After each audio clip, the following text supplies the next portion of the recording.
Checks and balances are an additional safeguard built into the Constitution to keep the federal government from becoming tyrannical. While separation of powers places the specific powers of government into different branches, checks and balances are the tools the branches use to limit each other. Each branch has its tools it can use to limit the others. For instance, the legislative branch, Congress, cannot simply pass whatever law it wants. Bills must begin in Congress, but the president must sign the bill for it to become a law. In fact, the president may exercise his executive power through a veto to reject a bill, thus making sure it does not become a law. This is a check to keep Congress from passing anything too outrageous.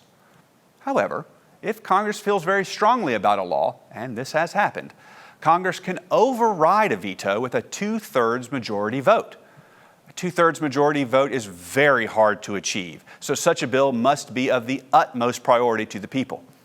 The override is a check on the power of the executive.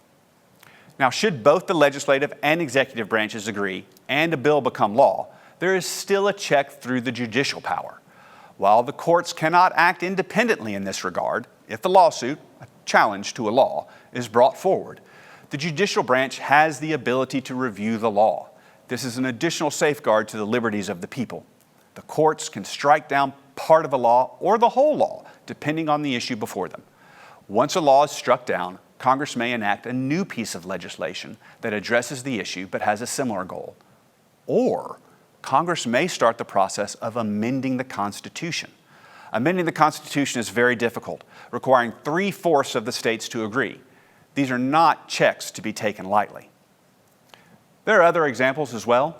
Critical members of the executive branch, as well as justices of the courts, cannot simply be appointed by the president.